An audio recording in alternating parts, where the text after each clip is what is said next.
Friendship power flop. Friendship power flop. Let's go Shonen flop. Let's go Shonen flop. Hi, Kat. Aw, kitty. Wow, we got 4 people on the podcast today. I love it.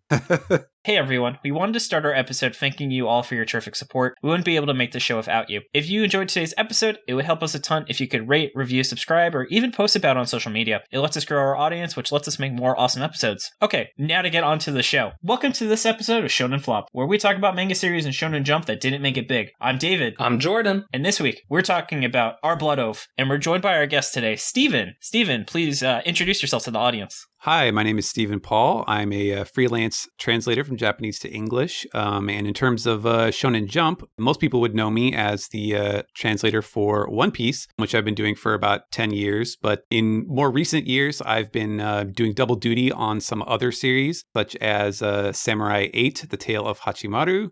Ooh, we know about that one. I was going to say, yes, you guys may be familiar with these.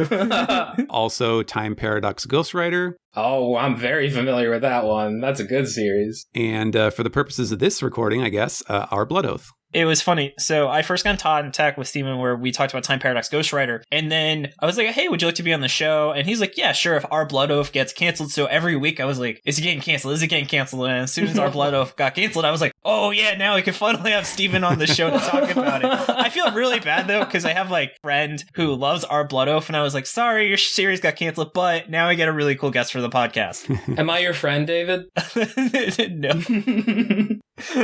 I don't think you read this in real time like she did. No, I didn't. But yeah, so Steven told us before we started recording that he knows what the One Piece is. Yes. And he won't be revealing it on the podcast. Yes, I can neither confirm nor deny. Unless if we get 10,000 listeners for this episode, Steven will violate numerous NDAs and tell us what the One Piece is. I can't back out now. Speaking of translation in the series in general, why don't we move it to the manga details? So, Steven, I'd love if you could actually do the honor as someone who actually officially worked on this series. Sure. So, Our Blood Oath was drawn by a rookie author. This is their first series, as far as I'm aware, named Kazu. And we don't really know anything about this author. I'm not even sure what gender they are. But this was their first series, and it ran from September of 2020 to end of January 2021. Right off the bat, Kazu kind of sounds like a pseudonym. I would guess so. Do you know if it like translates to anything interesting? No, it was written in hiragana, which is basically just like phonetic. It doesn't have kanji. It doesn't have a meaning to it. It just kind of sounds cool. Yeah. If not, there's that Australian politician called Donald McDonald, and he's got the Japanese version of that name. Oh, weird. Kazu translates to Alan Smithy? Huh, there you go. The art of translation. Yeah. And then it was 18 chapters over 2 volumes, and I believe it was also based on a one-shot. Were you also the translator for the one-shot as well? I was not aware of that. Unless it's related to an established series that they already put out. I don't think that English Shonen Jump puts out just regular one-shots. I know it's like popular when they go to like the series, like they go 2 volumes and they need to fill volume. That's like one of their tactics is to do like the original pilot. Right. One-shots usually get published in Jump in Japan when one of the series drops, like they miss a chapter, and then they need something that they can plug in to fill the pages. But yeah, I did not know that there was a one-shot. That's interesting. It's like on like their official like Viz page, I think, or something. It's like based on the award-winning one-shot, and then there was like no links to where you could actually read it, so that makes sense.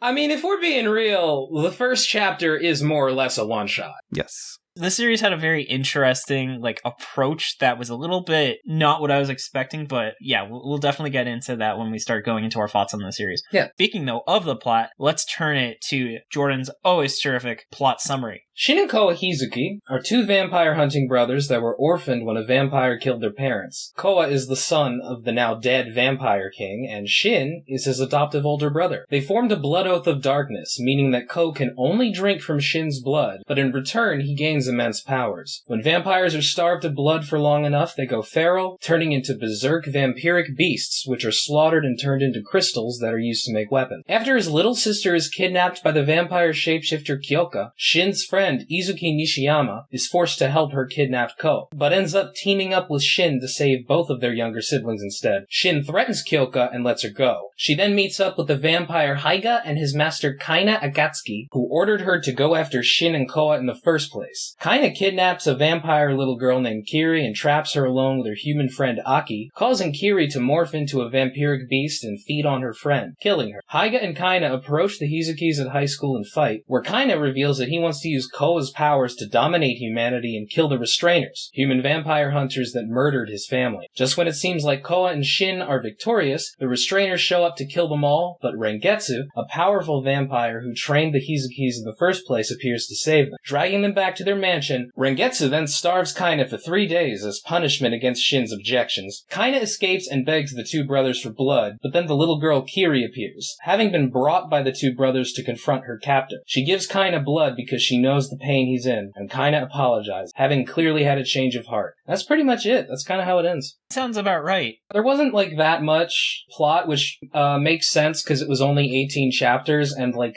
3 or 4 of them were more or less just setups, unrelated little side stories to teach you about the world and the characters. I remember we were having a conversation about like the dude who I actually thought was like a main character at the start of the series, the dude who was like the orphan and like his family was possessed by demons, and then you're like, oh, you never see him again. And I was like, oh, whoops. So like I just like took out his section from the character section, which actually does happen sometimes. I still get flashbacks from Stealth Symphony though, which that series maybe introduced like an average of 4 or 5 characters per chapter. Yeah.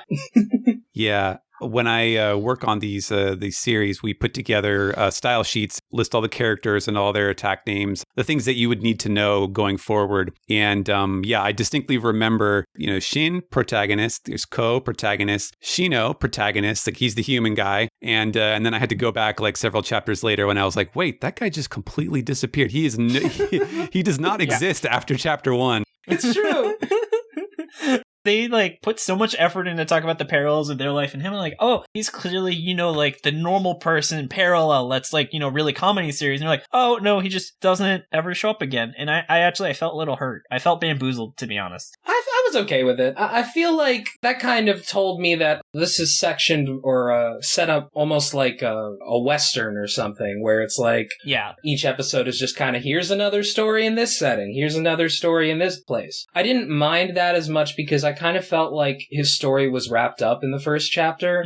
He served as a way to gain exposition and insight into the Hizukis and their situation without just having a section where the Hizukis are just like, hey everybody, so here's what's up. So my family is like this, and this is my adoptive brother, and blah blah blah. Instead it was just like, here's an outsider and he's figuring out what they're like. So you're saying this is like the Mandalorian of Vampire Shonen Jump series? I wouldn't say it's that bad. Whoa, you don't like The Mandalorian? Dan would fight you. We had someone whose recommendation was don't read this manga, watch The Mandalorian instead. No, The Mandalorian's good, I'm just kidding. Dan was a great guest. Yeah. So getting into the characters, I'll kick things off talking about the older brother, Hizuki Shin. He is actually a human, as Jordan talked about. He's made a partner with his younger brother. He's regarded for how he's very nice, very handsome. He has like special gloves that he uses to fight these monsters, and overall, really nice guy, main protagonist of the series. Well, the question of main protagonist is a little bit fuzzy here because there's really two. Like, Shin and Ko are kind of more of a unit than they are just like individual characters. You know what dynamic this reminded me of today? Seto Kaiba and Mokuba. Except if Seto Kaiba was actually a really nice guy instead of the most hilariously douchey guy ever written. In a fun way. I love Seto Kaiba. But the thing about Shin is that he's very nice, and there's like this creepy little implication that he was adopted by the King of Vampires to be the older brother to Ko, who is the heir to the vampire throne, more or less. And there's a moment where Ko hears two maids talking about how the Vampire King actually abducted Shin to use him just as a blood supply for Ko, which is literally what happens. That's what he is. But it's like, it presents this in a way that makes you realize, oh, this is like sinister, actually, what's going on. Mm-hmm. Shin is frequently portrayed as somebody who might be too nice for his own good. Like, he lets go of an evil shape-shifting vampire who then leaves to basically get her boss to come and attack them. Yeah, he was definitely way too nice. It was like kind of like a Goku letting Vegeta go moment. Yeah, but I also feel like that was kind of the point, is the difference there. In Dragon Ball Z, it's stupid. Yeah. And you're saying it's not stupid here? I am, because the author's, like, aware, and that becomes sort of a theme. When is striking back okay? Is it ever okay? So I'm actually kind of okay with it. All right. Jordan, would you like to go into detail, though, on his little bro, as you've already started talking about? Uzuki Ko. He's his little brother. He's like, I don't know, would you guys say like 8, 9? Roughly, yeah. I didn't mention it because the fighting isn't like super important actually to the plot, but one of the big things is that Ko can use his older brother's blood to turn it into a giant scythe, and he basically winds up being the main fighter in the series. Yeah, which was an interesting twist for sure. Yeah. Mm-hmm. He is the heir to the throne of the King of Vampires, and he is believed to be destined to rule over humanity or vampires, I suppose. Yeah, that is one of the questions they bring up, is just like the human-vampire relationship. And it's something I really wish they had played around with a little bit more than they did. I mean, they didn't have too much time, unfortunately. Yeah. You get the sense that like the story thrust of the relationship of these two is that they're dependent on each other, and the vampire side seems to think like, okay, yes, we need to raise this, Ko, the younger brother, to be, because he is the heir or whatever, he has the rightful rule over whatever sort of vampire structure they have. But their bond that crosses over these species lines, that's going to be the thing that he uses against that structure to say, no, we need coexistence, and that we should not be ruling over them, etc. Coexist. I knew you were going to make that joke. I knew it. That exact joke. When he said that, I was like, oh, should I say coexistence? No, David will probably say it. 100%. You can always rely on me. If there's a pun, I'll say it. It's one of the rules of the show. And Jordan will always think it's a terrible pun. When you make a good pun, I won't think it's terrible. I'm just saying. It's a numbers game, just like any art form. You miss 100% of the shots you don't take. Michael Scott. So anyway, Steven, would you like to talk about, I would say, probably the most notable, like, normal human in the series, Uzuki? That is true, yes. Izuki Nishiyama is introduced as like a sort of rival character, I guess, to Shin. If Shin is like the guy who is like secretly hot and he doesn't know it, Izuki is the guy who is hot and he definitely knows it. Yeah, absolutely. That's such a great way of putting it.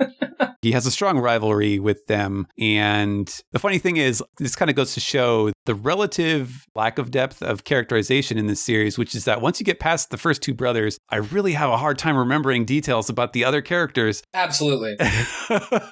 He's a character for like 3 or 4 chapters, basically. Right. So he actually tries to kill Shin. He stabs him. Yeah, he stabs him. He's actually kind of blackmailed into doing it by this, like, shape-shifting vampire who transforms into Mizuki. Izuki and Mizuki, you get it? You get it? The brother and sister? Yeah. She transforms into his little sister and kidnaps her. It's the first time people are kidnapped, and it is far from the last time. Mm-hmm. It's basically the main method of attack, more or less. Kidnap no jutsu. Yeah, more or less. Did we read another series where people kept getting kidnapped? Oh, Neolation. Yes, but like it's even more so here because it's the same kind of kidnapping. Yeah, they're actually put in like the same room the first time. My God, Neolation, that was a time. Yeah. The next character is Alice. Where, speaking of repeats, if I had a nickel for every time we've covered a canceled Shonen Jump series that had a vampire named Alice, I'd have 2 nickels, which isn't a lot, but it's weird that it's happened twice. As Steven told us before, Japanese people just really absolutely adore the name Alice.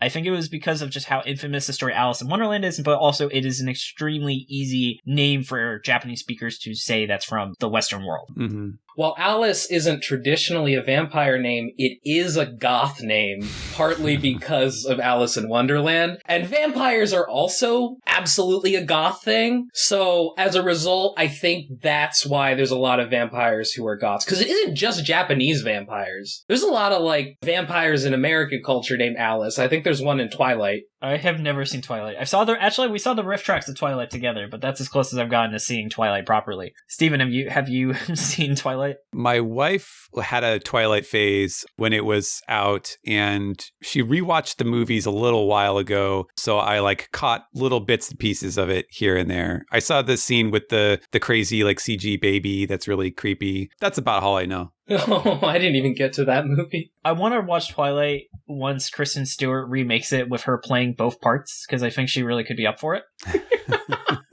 The Twilight all Kristen Stewart edition. So Kristen Stewart, let's get in touch, okay? Kristen Stewart, come on the show. Love to have you on. Jordan and I have like a list of like famous people that like anime that one day we'll try and have on the show. We're like Eric Andre, Michael B. Jordan, Emily Rudd. We're like, yeah, you know, Michael B. Jordan loves Dragon Ball Z. He'll come talk about anime for 2 hours on our show. Yeah. Mm-hmm. We're waiting for a famous person to talk about zombie powder. I like you say famous person. We've said it. We just want Super Eye Patch Wolf to come on the show because he talks about Bleach all the time. So he would literally be the perfect person to talk about zombie powder.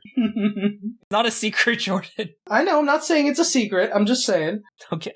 What were the 2 manga that had a vampire named Alice? Was it Stealth Symphony? Yeah. And what was the other one? This one. Oh. Otherwise, I'd have 3 nickels, buddy. Where were we? We were talking about Alice? She doesn't not matter. She kind of is, like, the only supporting character outside of, like, the main little cast that shows up more than once. And she kind of shows up to just kind of talk about how, like, the reason why a lot of vampires hate humans is actually because of some really bad shit that humans did. Yeah. She's the character in Resident Evil that you buy the items from. The merchant. What are you buying? What are you selling? Yes. Oh, buy that for a high price. And also she looks like a little girl, even though she's hundreds of years old. She's Biscuit from Hunter x Hunter. Yes, yes. Yeah, or she's Kazuki Urahara from Bleach, with the just having like this random person owning a store that's like their source of information and like items and stuff. You mean Kisuke? Sure. I can't pronounce words very well, Steven, so I've really been trying my best. That's okay. Last week we read something Zoo. Omega Daki Zoo. And I just called it Ozu because I was like, that's a lost cause. I'm not going to be able to say that. Steven, do you have some thoughts on Omega Daki Zoo? I never read that one. The first time I had read it was read his work was Barrage. Oh, you mean Bulge of the Warring Planets? Yes, Bulge, yes. Yeah. Were you there for that conversation? Because, like, we were talking about this and that was, like, a big mystery. Is like, what's the deal with that series title? Because there's, like, a few different ways you could translate it. I think they just didn't want to call it Bulge in English. It's not a word that has very pleasant connotations. So, yeah, I think that was the closest thing they could come up with that felt in the ballpark. That's a mystery we finally had resolved, that it really was called Bulge, and they were like, no, we're not doing that. Awesome. We'll submit an update for the Barrage episode. But to get back to it, next one is Kane Akatsuki. He is the closest thing to, like, I guess, the main villain of the series, even though he's in here for like 3 chapters. He is an evil vampire. He's one of the other main royal families. He's just like an asshole. Like, he has like an assistant who like asks him a question. He's like, oh, that's a stupid question. He like stabs him. But he's a vampire, so like he doesn't die, but it was still like, he's just being very rude, you know? That's just to show what a badass he is. Exactly. It happens a lot in anime and manga where it's just like, yo, this guy's fucked up. This guy, like, enjoys hurting people. That's fucking crazy. Normal people don't attack their friends. That's how we can show he's evil. Mm-hmm. Yeah. And he also, like, smiles all the time at first. There's actually, like, a moment when he stops smiling and starts having actual human emotions. And that's when he thinks he's about to lose to Ko. But we also do have to talk about his servant, Haiga. I was really confused when I saw that you pronounce his name Kaina because it looks like it's pronounced Kane. But then I realized, oh, Kaina and Haiga. Okay, I get it. There's a rhythm. I think this author likes to do that, like, because there was also the Izuki thing. Yeah. There's definitely patterns with the names that they were playing around with. From like an insider perspective, is there anything that was like super hard for you to translate where you were like, fuck, how do I handle this in this series? I'm sure One Piece, there's a lot of those moments. Usually with newer series, it's more like you're kind of trying to anticipate like where, creatively speaking, like in terms of what kind of wordplay and stuff like that, and like the terminology that they're going to use, like where is this likely to be going? And therefore, like, how do I not just, write myself into a dead end where all of a sudden it turns out this really complicated thing I came up with is like a pattern with 10 different variations, and there's no way to do it. So oh God. there wasn't enough content in this manga to really run up against that kind of trouble. I will say, I forget if I worked it into the text or not, but once you get to this character, Kane, and you start to learn more about, like, there's like these different vampire families or clans or something. It's ironic because it's actually very similar to what I've been going through with One Piece in the latest arc, which is that for some reason they decided, for my story, I'm going to create a bunch of clans and they're all going to have the word moon in their name, the kanji for moon. And in fact, one of them, it wasn't the same kanji, but it was pronounced exactly the same way, Kozuki, which is like the hero clan in One Piece. So I was like, oh my God, are you kidding me? Like, you couldn't pick a different... But they were all like different variations on the color red. I think I was using like vermilion moon and scarlet moon. And I was like, oh boy, if this keeps going, there's going to be a lot of different, variations on the color red to deal with. I would say that the names were fairly creative as far as the series as a whole went. That's really interesting. I know actually English is like considered like a highlight because we have so many words for the same things. Like I think it's like English is unique of how many words we have for like the undead, how we have like zombie, ghoul, ghost, wraith. Really? Magic the Gathering, they're like in French, they have maybe 2 or 3 words that, or maybe it's Japanese, where they only have 2 or 3 words for different types of undead, and they just have to keep recycling them because English just has so many different terms for these kinds of spirits or undead monsters. Coming back to this manga... Oh, right, yeah, sorry. They're not really vampires. They are more like blood demons. And then speaking, though, of blood demons, why don't we get into I think the last notable character of this series, Getsu. So would anyone like to talk about him? Sure, I'll take this one. He's like the only adult that we actually get introduced to in this series. Yes! It comes at the very end, and he kind of has a bit of a butler vibe. He's kind of a caretaker to Shin and Ko, and it turns out that there is a family connection because he is he's their uncle. So the untold story that we don't really get very much of is that he was the brother of Ko's father. Even though we don't see him until the very end of the story, he's the one who's been kind of watching over them at this mansion, and he seems like a sort of paternal type of figure, but then you find out that he's actually a lot more sinister than that, because in order to punish Kane for being such a jerk to the kids, he decides to lock him in like this basement. The punishment room, yeah. Yes. Keep him there for however long it takes for him to, go feral, essentially, and seems a lot more menacing after that. It winds up being a really interesting moment because I touched on it in the plot summary, but basically what happened was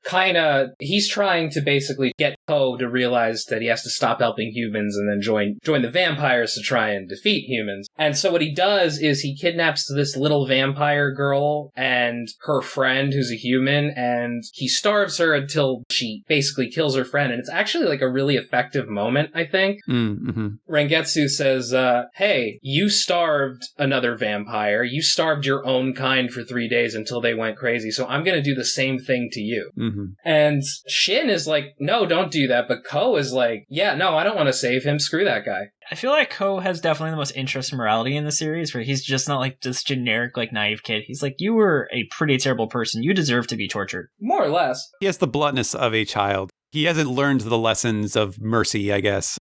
There is one more character that I would really like to touch on, and he's not really a character we meet, but it's Alfred, who is kind of the first vampire, they say. And there's a very good chance that if this series kept going, Alfred would have been the main bad guy. And actually, at the very end, there's a little bit of a twist where Rengetsu looks at a picture of him and the person that he calls a brother, but the brother is Alfred. Alfred killed Shin and Ko's parents and actually saved Kaina and Haiga, so he is actually kind of the overall person pulling the strings behind everything here. Which is a good point. Speaking of good points, Steven, Why don't you start us off with things that you think the series could have done better? I feel like it would be a little bit boring to just say like the overall execution. I feel like it's kind of weak in a variety of ways. But for me, the thing that I found frustrating about it was that it feels like there's very little story momentum to it. It starts very slow and it kind of feels like it's resetting itself every consecutive chapter or 2 chapters or so. And it really takes a long time before it starts to build, what feels like a plot-based story construction, like telling this larger story of the vampire clans and like what the stakes are, who's important and who's not. It really doesn't do that until it's, until it was already ending, essentially. Why are you even bringing this up now? This is the last chapter of the series. That for me was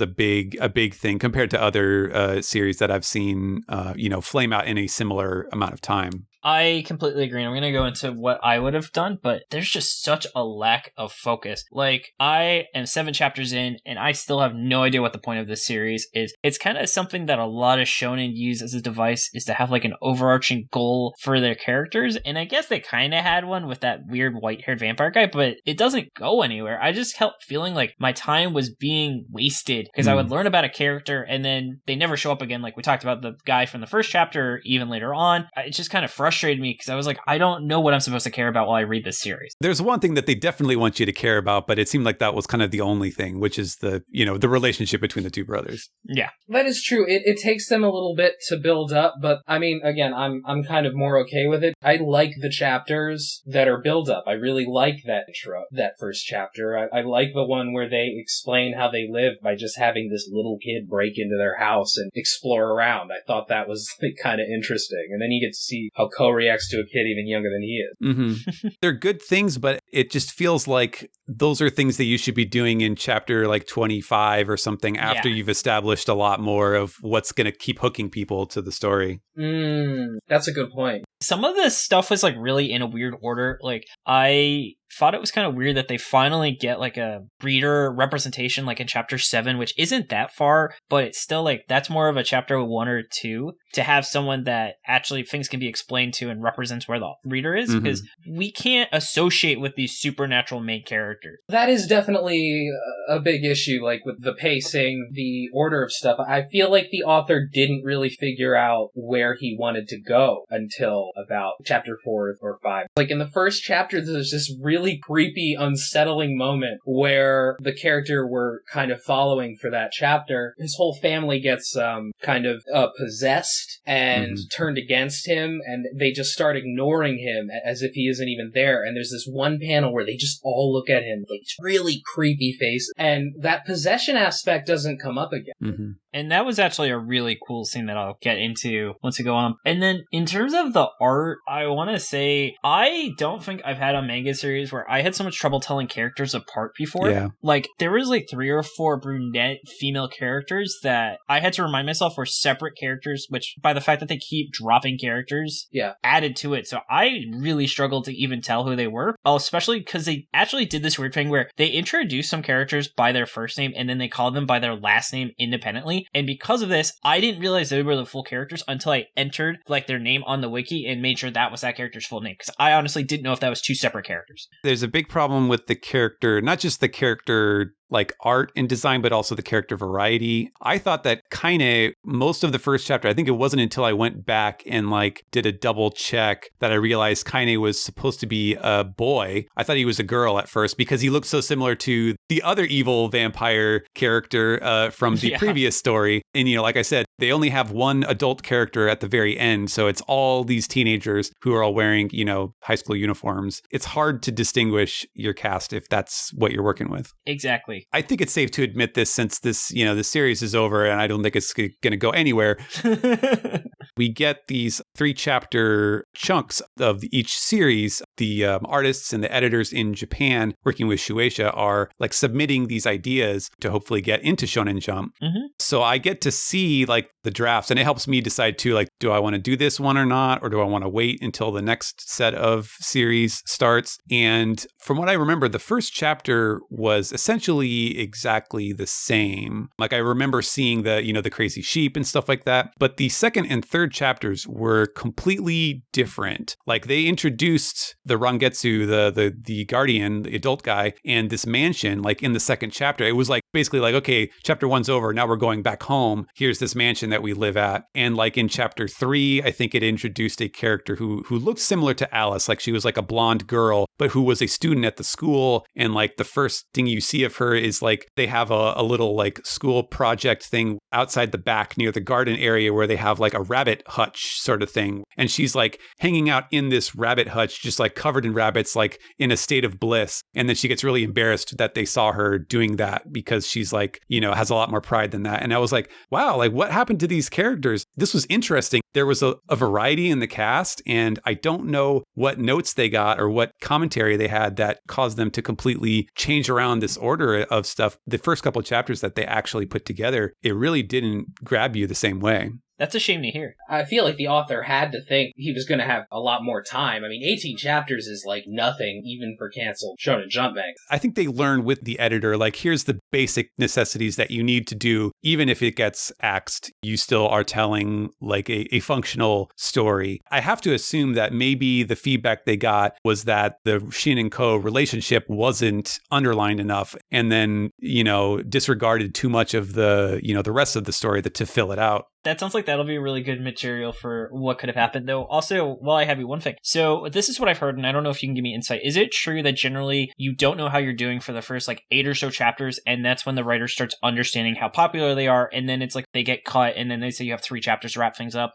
It does take a while for them to tabulate all of the like the survey results that they get mailed in. So that's why they have this, you know, big window. I'm sure that they know pretty soon, you know, like if something is a hit or not. And if it's not, you know, that's not necessarily a surprise. It's not necessarily an emergency, but there's a pattern that develops. I think they tell the authors like the final tally, probably like you said, several chapters in, for no other reason than to just keep them not thinking about it too much. Like just focus on, you know, drawing the manga and doing your best. And then we can worry about that later. In terms of like when they know what they're going to take out, maybe like a month or 2 before they, you know, the seasonal like switch where they start cutting series and then they bring in the new ones. So there's a little bit of an advance warning, I would say. There was a lot of hearsay about that, so that's great to get some like direct insight. I also felt like just Shin was really inconsistently treated. Like they say he's a normal human sometimes, but then he's doing things that are clearly superhuman when he's fighting some of the monsters. And so it really diluted this whole partnership when you see him doing too much by himself in some scene. Like he shrugs off getting stabbed. Yeah, I mean, an issue with this series is kind of that it doesn't explain the powers very well. It doesn't really go into it too much. The powers kind of take a back seat. You can cut the fighting out of most of the manga, honestly.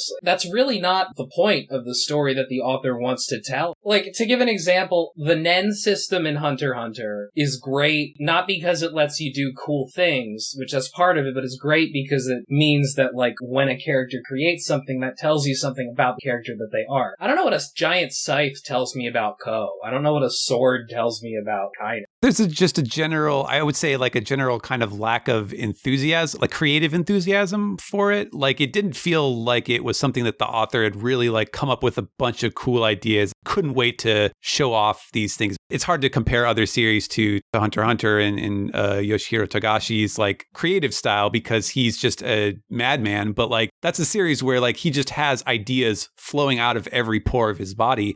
This is like the opposite. You don't really get that sense that like there's a lot of cool ideas percolating beneath the surface. It's just kind of like, well, here's a thing. What about this? Yeah. The reason why I bring up the Hunter x Hunter thing is because it has a similar kind of approach to morality, I feel, that Hunter x Hunter has. Specifically Shin, I'm kind of okay with his naivete because there's a lot of implications that he's wrong, you know? And, you know, Hunter x Hunter would do something similarly to that. Obviously, this is not as good as Hunter x Hunter. You know, obviously not at all, but, you know. Yeah, and then the last thing I want to say is negative is also just to go back to art. One thing I noticed that doesn't have to do with the direct drawing itself, but I noticed the series is very gray tone to the point where characters kind of get merged with the backgrounds. Like, you'll just see there wasn't like a lot of variety in the shading. And sometimes like I wouldn't even notice a character was in the scene because it was all just completely gray. Interesting. There's like one scene where he's walking like down the street and everything, including the main character, is gray, and it just looks like a gray block on the page. Don't know if I noticed. It's okay, Jordan. You don't have an eye for art like me. Yeah, I don't have an eye for art. Me with my degree from an art school. Nah, David, you know more about it than me. Jordan also drew the logo for the series for Shonen Flop. For our Blood Oath? No. Yeah, Jordan actually also worked on Our Blood Oath, but he just wanted to really not kill Steven's vibe. I'm actually the author. That is my pseudonym, so this is like hurting me a lot. Why you've been talking so much about how much you love this series, because you made it. Yeah. Jordan, take it away. What were some things about Our Blood Oath that you thought it did really well? I think the series really takes like an interesting point of view with concepts of violence and concepts of revenge and stuff like that. I mean, like the basic premise is that like this ancient race of vampires, you know, they're vampires, you know, they feed on blood, but like a lot of their reactions are to think atrocities that humans have committed on them. It actually reminds me a lot of X-Men with like Magneto and, you know, Professor X between the two sides here. I think it's really interesting. I'm so used to shonen manga just being like, oh, I'm the protagonist, I'm good, and all the actions I do are great because I'm young and strong and like powerful and stuff. And my heart is pure and I'm full of passion. There was something refreshing about this. This manga is also kind of understated, which I think you guys were picking up on when you talk about how the art doesn't look like too filled in or something like that. Mm-hmm. I really like how panels are set up, and I feel like there's some interesting subtlety that sometimes backfires because it leads to you missing some stuff. Also, the reason why I like the first couple chapters so much is that it kind of tells a lot of its story visually. Like the second chapter where they're running through their house, you don't really have these moments where there's just like a box that goes, Ko and Shin live in a mansion and this mansion is blah blah blah up in the mountains or something. It's all told through dialogue, which I really appreciated. I thought was done very well. I also like how something else that probably was going to happen was Shin gives Ko what they call a fork-tailed cat, which is, I believe, a cat with two tails. There's like one panel that just fascinated, and I like loved it just for how subtle and quick it was, where Kaina says, oh, I left them my calling card, and you, the reader, are like, well, he just left them a ransom note, so that's what he's talking about. But Haiga says, oh, you mean that little fork-tailed cat? Which suddenly was like, wait, holy shit, is that cat like planted by Kaina? But the series ends before anything happens with it. So, you know, whatever. Do you guys have other things to say that are good about the series? Jordan spoke his piece. He stands this series like nobody's business. Yeah, I stand the fuck out of it. Sure, yeah, David. Yeah, I'm going to just call Jordan Stan for the rest of this episode. So, as Stan was saying, I think the art had really good composition. Actually, this really reminds me a lot of Beachy in that, sure, the art on a technical level is the most beautiful, but there was a lot of deliberate thought put into stuff like the paneling structuring, the actual composition of the panels, which even in some better series you don't see. Like, I would say My Hero Academia is technically very well drawn, but there's not a lot of, I would say, like Hollywood-style creativity in how the panels are aligned or what they represent that this series actually toyed with a good deal. You know what it is? It's the reason why I have, like, nothing bad to say about Chainsaw. Yeah. Because of the creativity. Like, there are some scenes here where we were shitting on the fact that, like, all the characters have similar hair, which, yeah, that's understandable. It gets a little confusing. But there's, like, this interesting moment where Sho threatens Kyoka, the shape-shifting vampire, and Sho gets really close and their hair kind of merges together, and you just see, like, Kyoka's eyes in fear, and you just see, like, Shin's mouth as he says it. And I just thought that was, like, a really effective, cool way of composing that shot. Yeah, I think it's easy to overlook because there's like a very nurturing vibe to, like, you know, the main relationship between the two brothers, but the artist is actually pretty good. There's several examples and not too many, but I think they could have maybe put in a few more of like really sort of like surprising and a little bit shocking art. The human guy from chapter 1 who comes across the sheep monster that's like eating a cat that it found in the bushes or something like that. And it's just like, oh my God, that came out of nowhere. Oh my God. His family in the first scene creepily turn their heads. It's so good. The one where the two girls, like she's gone and she's, bitten the other one. It's really creepy. It just didn't build up enough on that because I think there were some really good moments in that sense. Yeah, the scene you're talking about, it's so good where you walk in and at first you see like these two little girls huddled together and you think they're totally okay. And then you get like a better look and like the human girl, like her eyes move in weird directions and she's covered in blood. And the vampire girl has like shapeshifted a little into a beast. It's like terrifying and heartbreaking. It's a really good moment. It might be like the best moment. Mm-hmm. I was thinking more in the first chapter when the dude comes into his house and they all just look at him really creepily. Yeah. That's the part that made me realize, oh, hey, I might like this one, actually. Another great moment, which is using that girl, Kiri, the vampire girl who got morphed. At the very end, Kaina is starving and it's horrible, and she comes in and gives him blood, and it was actually like a very emotionally kind of powerful moment. Mm-hmm. I really did appreciate the series had like a lot of really nice little touches. Just speaking of drinking blood, how the little girl had to take a thermos of blood with her to like kindergarten or whatever. And I thought that was just like a cute little detail that a lot of series wouldn't have had a touch like that. It's so sad. She attacked her friend because she forgot her blood thermos at home. It's tough being a vampire, For me, like the centerpiece of the series is the relationship between the two brothers, which I think is a really strong, like central character dynamic, specifically because the older brother is the human and the younger brother is the vampire. So it's set up so that the younger brother is the one with like the power to fight off the monsters essentially. And the older brother is the one who is like kind of mentally protecting the other one and is like nurturing him and looking out for him. To have one of your two main characters in a shonen series be like an 8-year-old kid, I think is really rare. And it makes sense because like your primary audience is basically like 12 to 15-year-old. What you're sculpting your story towards, like the lesson is always avoid the age group that is just before the one because that's what they just grew out of and they don't want to see that anymore. So it's really rare to see like a kid,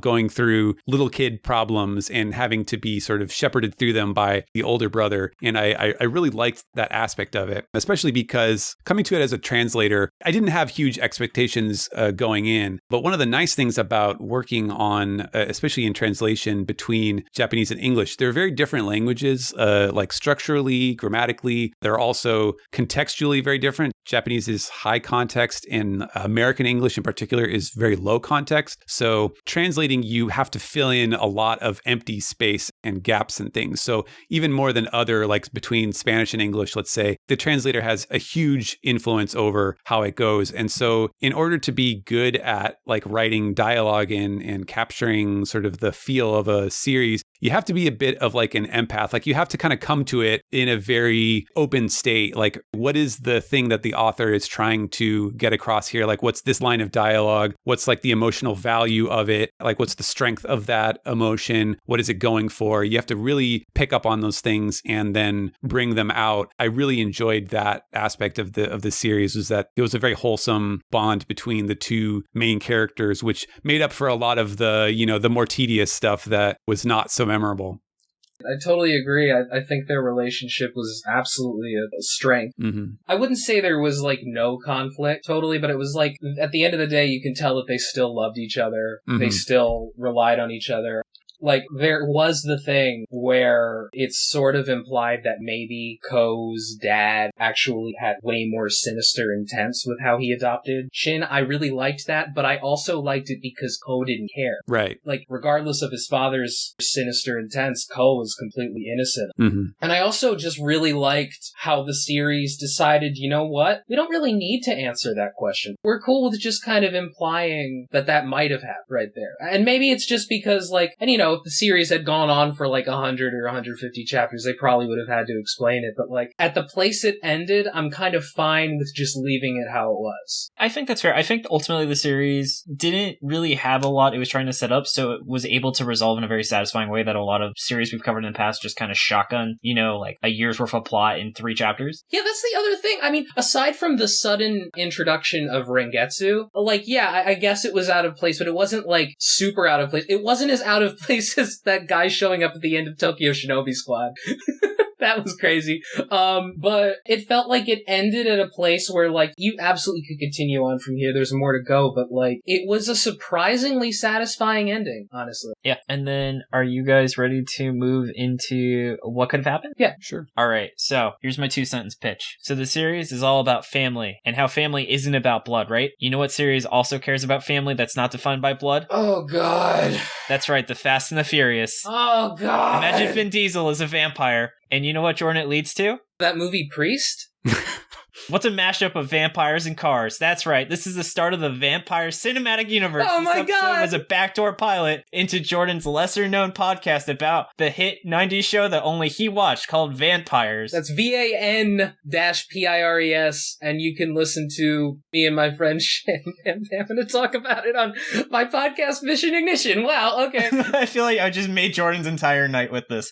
You just made me do a shout out. Okay, whatever. That's cool. Hey, whatever. Ad for my own podcast, I guess. And then, though, more seriously, I think I would play up the idea that vampires are the defenders of things that are far worse, even if they're ultimately from vampires, which might have been a cool element. And really shows why the vampires care about humans. Because they're like, oh, we're good vampires. We'll, drink blood from other things. But they never say why you would be nice to humans when they're just outright terrible. Like, we saw that flashback where the family is nice to humans, but they still kill them and their friend backstab them. So it'd be great to actually have an explanation of why some vampires have this philosophy, despite it being really self-destructive based on what we saw. And then also, I would play up the 2-on-2 element. As we talked about in Hungry Joker, that is really a shonen, battle system that's not used very much. It's always like a 1-on-1, or even in 2-on-2 fights, they split, as we saw with Mashal. So it'd be great to actually have this partnership really establish something where both members are dominant in the fight instead of one being the master and the other one taking commands, like Pokemon or Digimon. I also think this series really should have gone monthly, because that would have helped a lot with the meandering feeling where you're not expecting a change every single week. So as a month, I feel like my expectations would be very different in terms of how fast the plot is moving. I do kind of feel like the way this series was going, it was building up to us meeting Alfred, and there was going to be this big reveal of some kind of conspiracy between a bunch of vampires or something. Oh boy, I'm screwing up something I'm going to say in miscellaneous thoughts. Oh boy, this is going to make it seem really sinister fucked up. Okay. Anyway, that's all. And then how about you, Steven? Oh boy, let's see. What could have happened? I think it needed either some kind of setting in order to set up this conflict. Here's our ancient vampire method of doing battle, which is that we, ride around on broomsticks and throw balls through the hoops. Or, something that gives it okay, this is the thing that you're going to do. This is how we're going to build this story into something more, because it's really hard to square teenagers in a modern Japanese setting with and then the story of the ancient vampire clans, and there's a king, and there's dark and sinister figures lurking in the shadows, and it's just hard to see where those fit together. It's totally true, because you're right. You say ancient, it's 16th century Europe. How did all these 16th century European vampires move from Europe to Japan? What happened there exactly? That sounds like a really cool idea to me, though. I'd read that. Yeah, I also like how you just threw out the idea of vampire Quidditch. Yeah, just give it something people latch onto. Yeah, there we go. Do you think you would ever get involved more directly in manga creation? Do you think you'd ever write a series or? Oh, no. When you're a translator, it's sort of like being a film editor or something like that. It's I don't want to be the guy coming up with the ideas. I just want to sit back and refine them and tinker with it. It's easier for me. I respect that. I used to work as an editor for a game company, so I'm with you where I was they were do you want to write articles? I was no, I'm fine just listening to your pitches and editing what you guys do. This is a lot easier. There you go. Speaking of miscellaneous thoughts, why don't we move into that section? Jordan, take it away. So I just had this thought while reading the manga. Are the vampires Jews? What? Here's the thing. Let me break it down. They're an oppressed group from Europe, the 16th century and all that. I guess, we're older than that, obviously. But the thing that really stuck out to me was there was a moment where Shin is talking about vampires, and he's just yeah, they're about 0.2% of the population, which is the exact exact global population percentage of Jews. There's an old anti-Semitic trope of saying that Jews are vampires. There's a bunch of stuff about bloodlines here. It ties in a little bit uncomfortably with some, like, anti-Semitic conspiracy theories. I don't think this series is anti-Semitic. Like, if it is talking about the Jews, it's trying to do, as I said, like an X-Men style thing. I would rather this series kind of not be about Jews, but it just stuck out to me. So I think it's kind of important for me to bring up at least a little bit. Don't you hate it when you're just casually writing a series about vampires and you accidentally make it an allegory for the Holocaust? Ugh, happens to me way too often. It's terrible. Oh, yeah. Well, the Holocaust, or even worse, an allegory for evil Jews taking over the world, killing humans.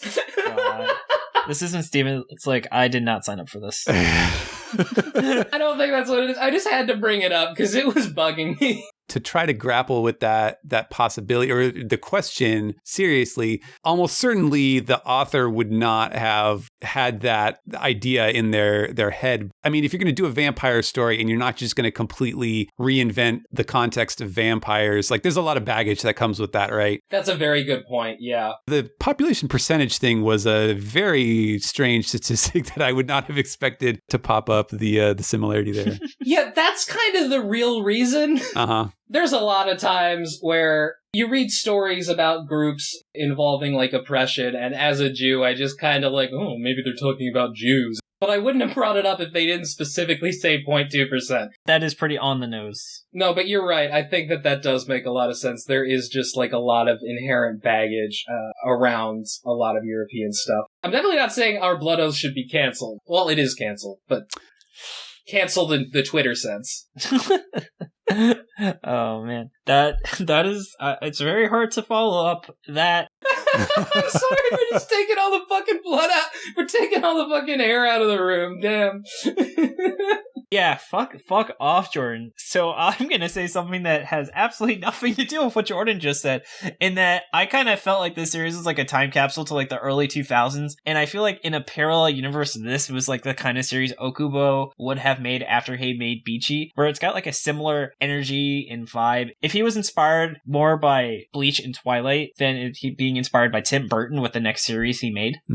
He was also inspired by Bleach, though. Beachy came out before Bleach. True. Yeah, you're right. Jordan's like, scratch that from the record. Scratch that from the record. I'm never wrong. Yeah, and then Jordan's just kind of killed this entire section. Fuck off. Yeah, I think the part about the vampiric crystals was kind of interesting, because they bring it up, and it's almost like they're trying to turn it into a video game thing, you know? Like, I noticed that a lot with a lot of manhwa, like solo leveling and stuff, where it's just like, no, here's a real-life video game mechanic. And then they had that with the crystals. There was even a moment where Alice, who I want to call Biscuit, because she just reminds me so much of Biscuit from Hunter x Hunter, she says, oh, you're not attacking it the right way. Don't you know, for like these creatures with horns, you have to slice them both at the same time? I felt like I was playing like Okami. They gave her like the 5 crystals and she upgraded his gloves or whatever it was. Yeah. Yeah. I actually had that as a positive, where I like how they actually like put a focus in technique instead of being like, oh, just hit them really hard, you know, like Dragon Ball Z style. It was only the one chapter, and then never mind. Yeah. That reminded me of Steven Universe, where it's the same idea, where spoilers for a kid show that aired 10 years ago, I guess now at this point. Jesus Christ. Wow. Where the monsters are actually corrupted members of the same species of the same characters, and when they die, they turn into crystals, and they like bubble them. I'm sure it's a coincidence, but it was just an interesting parallel. Another coincidence, so this series was produced and ran during COVID, and there was like one line where somebody said, oh, they're about to shut everything down. I hope they shut it down soon. It just made me think for a second about like, was that like an influence, COVID? I don't recall the line. Yeah, I don't remember that either. I think Jordan's really getting his tinfoil hat on. Before we continue the Jordan theory hour, let's move it to the final verdict. I love you, buddy. I apologize. let's start things off with the 6-word summary. I will go first. So mine has a little bit of a meta comment afterward. So hear me out before you guys groan at this one. I'm going to say a vampire manga that doesn't suck. I picked that because I wanted to do a 6-word summary that feels about as original as this series, because this is literally like the joke everyone makes about anything that's vampire related that isn't terrible. I can't argue with that. I guess so. Steven, what was yours? Let's see. Let me count these words out. Vampires don't make very good bakers. And I say that because this one came out half-baked. Ooh. Nice. I like that one. Also, don't stress the word count too much. I always find new ways to cheat. Last episode, mine was 3 words. So I counted the phrase 6-word summary as part of it because it was so good. And then speaking, though, of a good 6-word summary, Jordan, did you remember to make yours in advance? I did, asshole. I did. Ooh, very proud. Yeah. When in doubt, kidnap and starve. That's very good. It's arguably the main form of combat. The thing is, like, I liked this series, but yeah, it was a flop. I think you can get a lot out of a series sometimes, even if it's, like, not great. And I feel like this series had some stuff to say that was interesting, and I enjoyed reading it, but it was a flop. I'm not at all shocked it got canceled, and I probably would have canceled it too if I had the option. Yeah. How about you, Steven? Would you rate this a flop or not? I would say so. It was just kind of an overall under-executed series, so I don't think that any one thing could have saved it, although it may have helped prolong it a little bit. It was a nice concept. They had something good enough to turn it into a series. They just didn't have anything else to keep it going from that point onward. And then, I don't know, this might be the thing you can't answer, but would you say if you went back in time, would you have not picked to have been the translator for this? Well, you know, I have commercial reasons for wanting to do it because I do get paid regardless of if it's good or not. You did a good job. Well, thank you. I think I still would have done it. I get a little bit of a break because my editor that I work with did not get the recent series that they started up after Our Blood Oath ended. So I have a little bit more time on my hands to do other stuff, which is not so bad after having worked on a couple of flops in a row. Oh, jeez. What were the other flops you're thinking of? Time Paradox kind of flamed out. It was quite spectacular. Yeah. Samurai 8. Yes. Before that was Samurai 8. It was very much artificially lengthened because of the author's, notoriety. But I don't think it would have lasted that long if it wasn't by the Naruto guy. I think that makes sense, yeah. Speaking of, my opinion of this series is I would give it a flop. I almost gave it a certified flop, but Jordan was like, reread it. And I accidentally read some chapters out of order, which probably added to why I thought this series was really confusing. Yeah. Because somehow my thing popped up and it went 4, 5, 6, 8, 7, 10, 9, 11, 13, 12. And I was like, this series makes no fucking sense, dude. And Jordan was like, what? And I was like, oh, fuck. So I had to reread the entire series from scratch. There's a lot of stuff that doesn't really matter in it, but, like, I followed it fine. I was just really surprised that was your complaint. Yeah. So I upgraded it from certified flop to flop. And then in terms of a recommendation, I would say check out Blood Plus. This is another, like, early 2000s vampire series. It's got the same idea where it's about a vampire and, like, her human assistants, which reminded me a lot. And it's just, like, a fun anime series if you want to live back that kind of, like, Adult Swim early 2000s. You know, you're 15 years old, you wait for your parents to go to bed and you turn Toonami on and you're watching it at, like, midnight on, like, a Thursday night kind of feeling. Yeah. I don't know if that was too oddly specific, a time capsule of my life. I think it's a common time capsule. That's fine.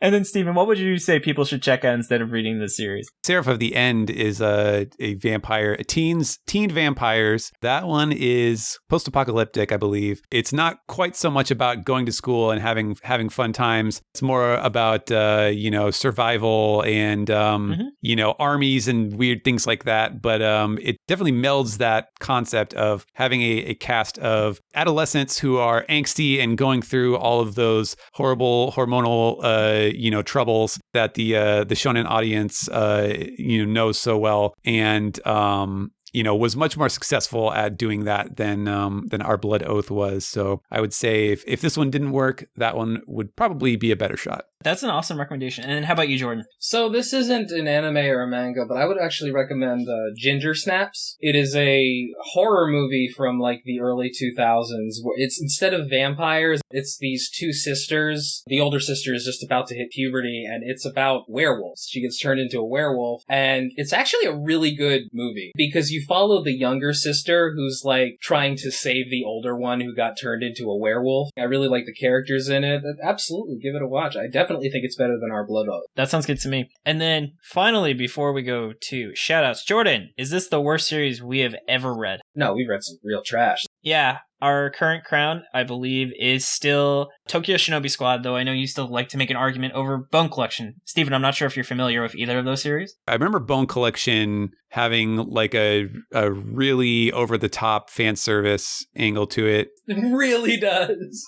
You're totally fine not reading it. Okay. Same with Tokyo Shinobi Squad, which has a very, very strange alt-right overtone to it, in that immigrants are the cause of all society's problems is a legitimate background element of that manga. I would describe it as Republican Naruto. Yeah, that's a very good way. And it's a great episode. We had TV's Alex Patak from Pod Damn America and Ballin' Out Super, who gave us a really great shout out. I was going to say, it was the most interesting shout out. And even their guest was like, that sounds like a great podcast. I want to be on that pod. Yeah. Even though their podcast guest watched the wrong episode of Dragon Ball Z for their podcast. So. But it was really funny, David. It was actually hilarious.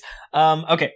Are you guys ready to go to shoutouts? Yeah. Sure. All right. Props to Jordan for making the opening ending theme. I want to give props to Jennifer for the awesome cover art. You can find her online at Art by Toast, and Nigel for being our generous art benefactor. I want to give a thanks to Tucker for assistance with pronunciation, translation, and other miscellaneous research. Be sure to check out Shonen Flop Guide, his companion series, which goes into further detail on each of the series we cover here on Shonen Flop, which comes out 2 days after this episode's release. In this episode's guide, he really dives into the nature of vampires of the East and West and how they differ so much from a cultural standpoint. Finally, I want to give a thank you to Miriam, Nicole, and Audie for their help with social media. And just a reminder, if you've been enjoying the show, please remember to like and share. It helps us a ton. And you can find us on Facebook and Twitter at Shonen Flopcast and our website, shonenflop.com. We're on Spotify, iTunes, or wherever else you get your podcast. And then perhaps above all, though, I want to thank you, Steven, for taking the time to be on our show today. And where can they find you? Oh, I had a great time. Thanks, guys. You can follow me on Twitter if you like, at twitter.com/translatosaurus.